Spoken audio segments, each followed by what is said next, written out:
कहानी की शुरुआत में हम थियो नाम के एक शैतान लड़के को देखते हैं। वो वीडियो गेम का लालच देकर अक्सर अपना होमवर्क दूसरों से करवाया करता। घर में भी सामने से नई पाइप पे चढ़कर खिड़की से अपने कमरे में घुसता। एक दिन थियो केला खाते हुए छत पर गया और उसने छिलका अचानक नीचे फेंका। तभी एक पोर्टल खुला और केले का छिलका हवा में गायब हो गया। थियो को जब छिलका नीचे गिरने की आवाज नहीं आई तो उसने पीछे मुड़कर देखा। वो कंफ्यूज हो गया और नीचे जाकर चेक किया कि छिलका तो नहीं है यहाँ पे। अब थियो ने अपना रोलर स्केट नीचे फेंका और फिर दोबारा से वही हुआ, वो भी हवा में गायब हो गया। अब थियो की हैरानी और बढ़ गई। उसने एक पत्थर नीचे फेंका और पत्थर भी गायब हो गया। अब वो अपने बड़े भाई ऑस्कर को इस पोर्टल के बारे में बताने गया। उन दोनों के माँ बाप नहीं थे तो अब वो अपनी दादी के साथ रहते थे। खैर इस वक्त ऑस्कर उससे बहुत नाराज था क्योंकि थियो ने उनकी माँ की लिखी हुई कुछ किताबों के पन्ने फाड़कर पेपर रॉकेट बना दिए थे। थियो ने बताने की कोशिश की कि उसे टाइम पोर्टल मिल चुका है, लेकिन ऑस्कर को लगा कि थियो उसका मजाक उड़ा रहा है। दरअसल उनकी माँ अचानक ही कहीं गायब हो गई थी। जहाँ एक तरफ थियो सोचता था कि वो किसी के साथ भाग गई,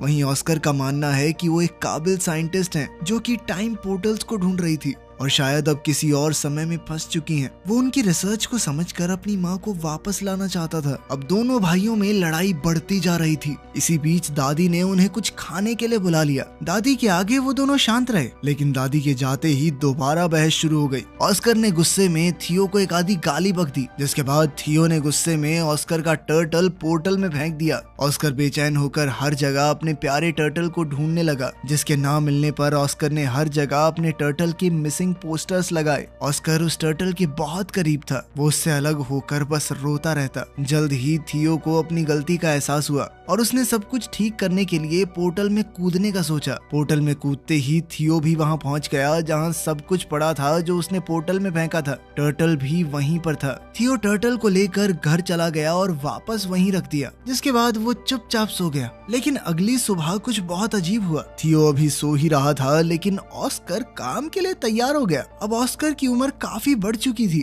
थियो दरअसल उस पोर्टल की मदद से 1990 से 2022 में आ गया था। यहाँ ऑस्कर एक फिजिक्स का प्रोफेसर है। जल्द ही ऑस्कर डेविड नाम के एक आदमी की दुकान पर कुछ सामान लेने गया। कुछ देर बाद इस दुकानदार की बेटी एलिना भी वहाँ आ गई। डेविड और एलिना काफी समय से अच्छे दोस्त हैं। डेविड बचपन से एलिना को पसंद करता था, बस कभी कह नहीं पाया। एलिना का डाइवोर्स हो चुका था और अब वो 2 बच्चों की माँ थी, लेकिन ऑस्कर के मन में अब भी उसके लिए प्यार था। एलिना ऑस्कर की यूनिवर्सिटी में ही इंग्लिश प्रोफेसर है। घर पर थियो उठा और ऑस्कर को ढूंढने लगा। उसने टर्टल को उठाया और दादी के पास गया। दादी अब काफी बूढ़ी हो चुकी थी और वो थियो को पहचान नहीं पाई। जब ऑस्कर ने थियो को देखा तो वो चौंक कर बेहोश हो गया। जब ऑस्कर को होश आया तो उसने पूछा कि क्या ये सच में तुम ही हो थियो? थियो भी कंफ्यूज हो गया। उसने ऑस्कर से पूछा कि तुम कौन हो और मेरा नाम कैसे जानते हो? ऑस्कर ने बताया कि मैं तेरा बड़ा भाई हूँ, और कौन? अब थियो ये देखकर हैरान रह गया कि तू एक दिन में इतना बड़ा कैसे हो गया बे? थोड़ी बातचीत के बाद उन्हें समझ आया कि थियो किसी तरह 2022 में पहुंच चुका है। उनकी बात उस वक्त के बारे में हुई जब ऑस्कर थियो पर गुस्सा था मॉम के नोट्स फाड़ने के लिए। थियो ने ऑस्कर को अपनी माँ की वो रेड ड्रेस वाली तस्वीर दिखाई। थियो अब परेशान होकर 1992 में वापस जाना चाहता था क्योंकि उसे डर था कि अगर लेट हो गया तो दादी उस पर चिल्लाएगी। थियो छत पर गया ताकि वो पोर्टल में वापस कूद पाए, लेकिन जैसे ही उसने पत्थर फेंका वो गायब हुआ ही नहीं। ये वाला पोर्टल तो 2022 में बंद हो गया था। थियो परेशान हो गया कि वो पोर्टल बंद कैसे हो सकता है। इस पर ऑस्कर ने उसे समझाया कि टाइम ट्रैवल इतना सीधा नहीं है। जिस रास्ते तुम यहाँ पर आए हो जरूरी नहीं वो पोर्टल वापस भी जाता हो। अब ऑस्कर ने सोचा कि एक नया पोर्टल ढूंढना पड़ेगा ताकि 2022 से 1990 में वापस जाया जा सके। इस बारे में जानकारी इकट्ठा करते हुए ऑस्कर थियो को अपने सीनियर प्रोफेसर के पास ले गया। उसने बताया कि 2022 में साइंस और टेक्नोलॉजी ने काफी तरक्की कर ली है, लेकिन टाइम पोर्टल जैसी कोई चीज नहीं हो सकती। प्रोफेसर की बात सुनकर दोनों भाई वहाँ से वापस आ गए। थियो मॉडर्न दुनिया को देखकर काफी हैरान था। उसने ऑस्कर का फोन देखकर पूछा कि ये क्या है। ऑस्कर ने समझाया कि ये एक फोन है, लेकिन पुराने फोन्स की तरह इसमें नंबर घुमाने नहीं पड़ते, ना ही इसमें कोई तार है। ऑस्कर ने थियो को शांत करवाते हुए कहा कि अभी हमें पोर्टल को ढूंढने पर ध्यान देना चाहिए। तुम्हें 1990 में वापस जाना है कि नहीं? तभी थियो ने ऑस्कर को बताया कि मुझे हाथ से लिखी हुई एक लिस्ट मिली थी माँ के पेपर्स में, जब मैं वो रिसर्च वाले पन्ने फाड़कर रॉकेट बना रहा था। मैंने तुम्हें परेशान करने के चक्कर में वो डिक्शनरी में छुपा दी थी, हो सकता है उसमें कुछ मिल जाए। उन दोनों ने दादी से उस डिक्शनरी के बारे में पूछा तो दादी ने बताया कि उसने वो डेविड को दे दी थी। अगले दिन वो सुबह उठे तो ऑस्कर ने बताया कि वो डेविड से मिलने जा रहा है और थियो को चुपचाप घर पर रहने को कहा कि कहीं जाइयो मत। लेकिन थियो चुपचाप घर से बाहर निकलकर एक बड़े से मॉल में पहुंचा। मॉल में गैजेट्स को देखकर थियो एकदम हैरान हो गया। खास तौर पर उसने वीआर हेडसेट को इस्तेमाल करते हुए गलती से उसे तोड़ दिया। फिर ऑस्कर को वहां बुलाया गया जिसे सारे नुकसान की भरपाई करनी पड़ी। ऑस्कर ने थियो को बात न सुनने के लिए डांटा और फिर वो दोनों डेविड के डिपार्टमेंटल स्टोर में गए वो डिक्शनरी ढूंढने के लिए। डेविड ने बताया कि उसने डिक्शनरी घर पर रखी है। तभी वहाँ एलिना आई। थियो बहुत हैरान है कि एलिना बड़ी होकर इतनी खूबसूरत कैसे हो गई। तभी एलिना ने पूछा कि ये बच्चा कौन है, इसे मेरा नाम कैसे पता। इस पर ऑस्कर ने झूठ कह दिया कि ये मेरे कजन का बेटा है। ऑस्कर ने किसी तरह बात बदली और फिर एलिना ने दोनों को अपने घर में बुलाया जहाँ उसका बेटा बेटी वीडियो गेम खेलने में बिजी थे।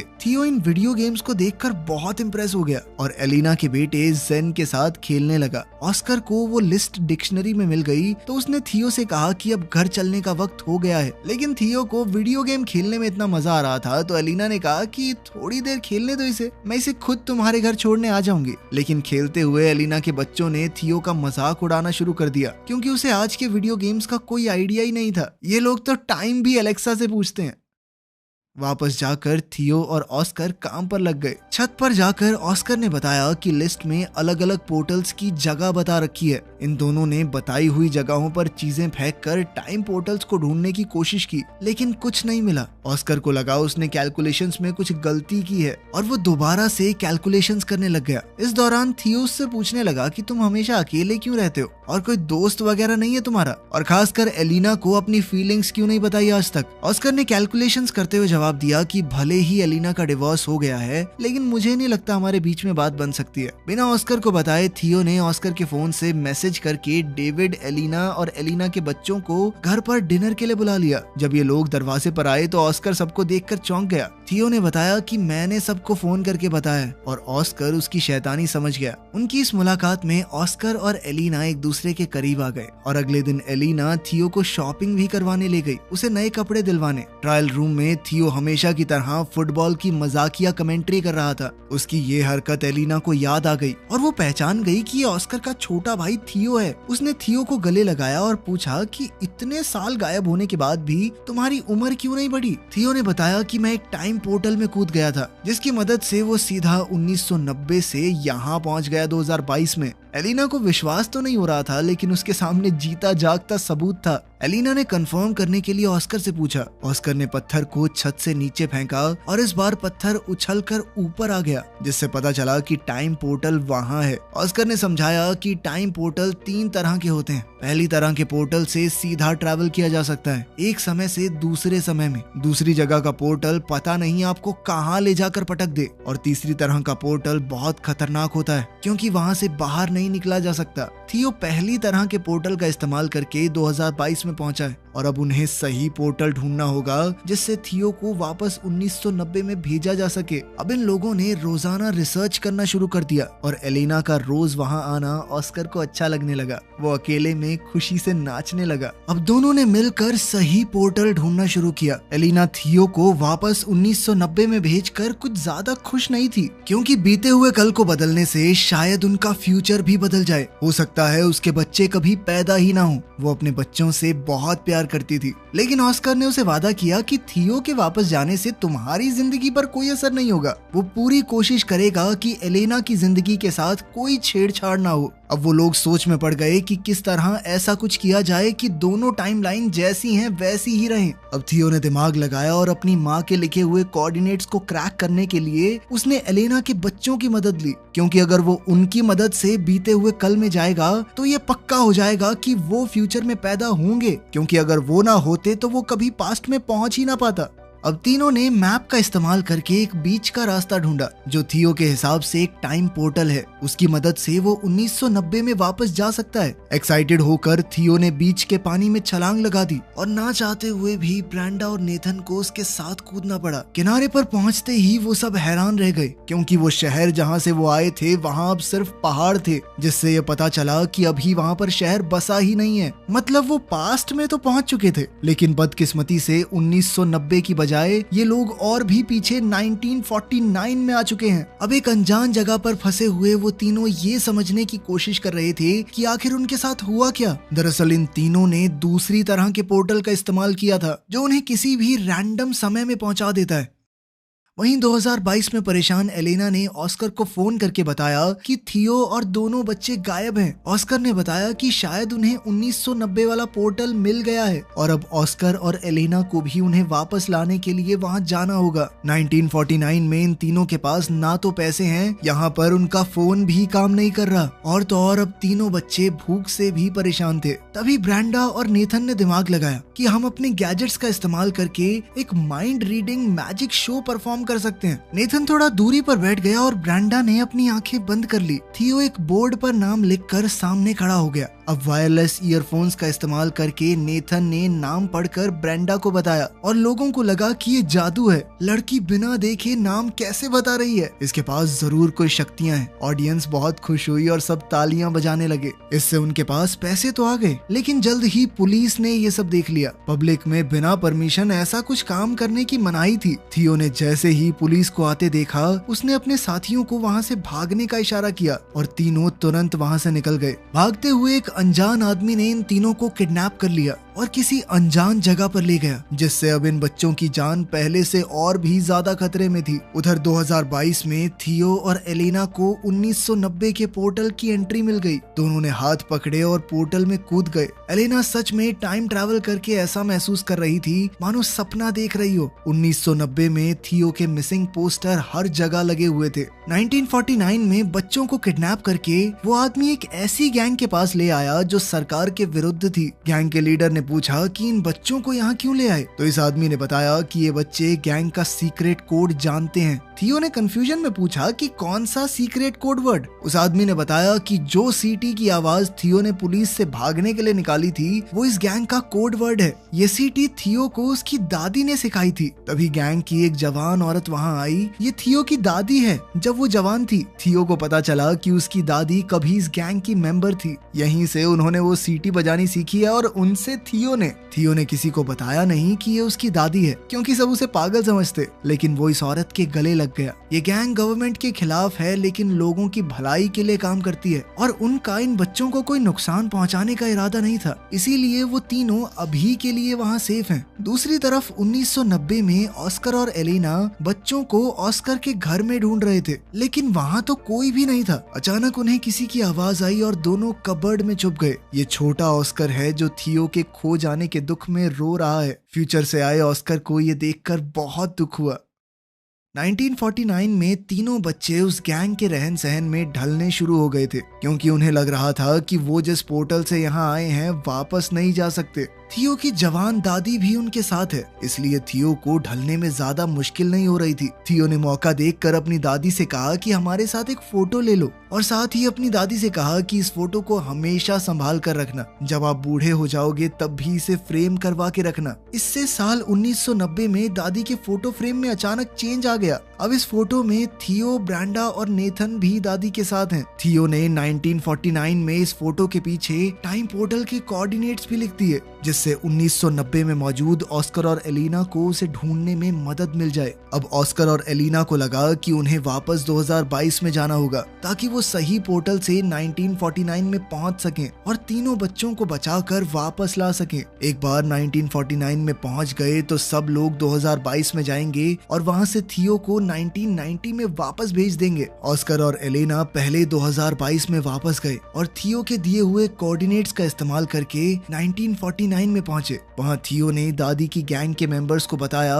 कि उसका भाई ऑस्कर उसे लेने आएगा, इसलिए दो लोग पहले ही वहां खड़े थे। दादी की सिखाई हुई सीटी जब इन लोगों ने बताई तो उसका रिस्पॉन्स ऑस्कर ने वैसी ही सीटी बजा कर दिया, जिसके बाद ऑस्कर और एलेना को दादी की गैंग के पास ले जाया गया। एलेना अपने बच्चों को ठीक हालत में देखकर बहुत खुश हुई, लेकिन थियो अब वापस नहीं जाना चाहता था। उसे अब 1949 में ही अच्छा लग रहा था। ऑस्कर को यह सुनकर बहुत बुरा लगा। उसने थियो से कहा कि माना भाई हम दोनों लड़ते हैं, लेकिन इसका मतलब ये तो नहीं कि एक दूसरे से प्यार नहीं करते। वो नहीं चाहता उसका छोटा भाई उसे छोड़कर चला जाए। ऑस्कर ने कहा कि तेरे जाने के बाद मैं कितना समय तुझे याद कर करके रोया हूँ, तू सोच भी नहीं सकता। तभी वहाँ उनकी यंग दादी आ गई। ऑस्कर उसे देखकर हैरान था, लेकिन कुछ बोला नहीं। अब इन सबको 2022 में वापस जाने का टाइम पोर्टल ढूंढना है, इसलिए गैंग का एक आदमी उन्हें गाड़ी में छोड़ने जा रहा था। ये आदमी और कोई नहीं बल्कि ऑस्कर और थियो के दादाजी हैं। जल्द ही उन्हें 2022 में वापस जाने का पोर्टल मिल गया और अब ऑस्कर ने थियो को वापस 1990 में भेजने की तैयारी कर ली। वो वाला पोर्टल वो पहले ही ढूंढ चुके थे उस कंस्ट्रक्शन साइट पर। थियो वापस नहीं जाना चाहता था क्योंकि 1990 में उसके पास कोई नहीं है, उसके माँ बाप नहीं थे, वो बहुत अकेला महसूस करता था। उसने ऑस्कर से कहा कि मैं अब तुम्हारे साथ रहना चाहता हूँ, तुम मुझे थोड़ी थोड़ी पापा की याद दिलाते हो। ऑस्कर ने बड़े प्यार से थियो को गले लगा लिया और समझाया कि 1990 वाला ऑस्कर भी बहुत अकेला है, उसे थियो की वहाँ बहुत जरूरत है। अगर तुम अच्छे से रहोगे तो मैं वादा करता हूँ कि मेरा छोटे वाला वर्जन भी तुम्हारा बहुत ध्यान रखेगा। ना चाहते हुए भी थियो 1990 में चला गया, जहां उसके वापस आने से ऑस्कर की खुशी का ठिकाना ही नहीं रहा और उसकी दादी ने भी उसे बहुत प्यार किया। जब थियो से पूछा गया कि वो कहाँ था, तो उसने दादी को एक झूठी कहानी सुना दी कि उसे एक गैंग ने किडनैप कर लिया था। थियो के जाने से परेशान और कंफ्यूज्ड अब ऑस्कर भी इस बात पर भरोसा करने लगा कि शायद उनकी माँ सच में उन्हें छोड़कर चली गई है और फ्रस्ट्रेट होकर माँ की किताबों को उसने फेंकना शुरू कर दिया। लेकिन थियो ने वहाँ आकर अपने टाइम ट्रैवल की पूरी कहानी ऑस्कर को बताई। उसने ऑस्कर को 2022 का फोन भी दिखाया। ऑस्कर को उसकी कहानी पर पूरा भरोसा तो नहीं हुआ, लेकिन फोन देखने के बाद वो उसकी बात को झुकला भी नहीं पाया। दोनों भाइयों ने अब कभी भी टाइम पोर्टल का इस्तेमाल ना करने का फैसला किया और वर्तमान समय में खुश रहने का वादा भी। अब 2022 में दोनों भाई एक साथ हैं और जैसे ही घर की घंटी बजी, थियो ने ऑस्कर का मजाक उड़ाते हुए कहा कि तुम्हारी गर्लफ्रेंड एलेना आई होगी। थियो ने ऑस्कर से कहा कि अब तो अपने मन की बात बता दे उसे, डाइवोर्स भी हो गया उसका। थियो ने जानबूझकर ऑस्कर को पहले ये सब नहीं कहा, क्योंकि अगर वो ऐसा कर देता तो एलिना के बच्चे कभी पैदा ही ना होते और एलिना की जिंदगी पूरी तरह बदल जाती, जो उसने वादा किया था कि वो नहीं बदलेगा। लेकिन अब बिल्कुल सही वक्त था, बच्चे भी पैदा हो चुके, डाइवोर्स भी हो गया। ऑस्कर ने जैसे ही दरवाजा खोला तो एलेना बाहर ही खड़ी थी और यहाँ से इनकी जिंदगी को एक नया मोड़ मिल सकता है। अब आखिर में सीन बहुत ही पुराने वक्त का दिखाया जाता है। एक पोर्टल खुला और उसमें से एक औरत निकली। ये वक्त बहुत पुराना है और लोगों को साइंस के बारे में कुछ भी नहीं पता। ये औरत कोई और नहीं बल्कि थियो और ऑस्कर की माँ है। दिखाया जाता है कि वो एक साइंटिस्ट है, तो वो लोगों को साइंस के बारे में पढ़ाने लगी, जिससे फ्यूचर में बहुत ज्यादा बदलाव आ सकता है। यहीं पर कहानी खत्म होती है। तो आपके हिसाब से क्या थियो को अपने भाई को पहले ही मना लेना चाहिए था कि लड़की से बात कर ले? हो सकता है उसका कभी डाइवोर्स ही ना होता और वो खुशी खुशी रहने लगते। कमेंट्स में जरूर बताना। मिलते हैं अगली वीडियो में।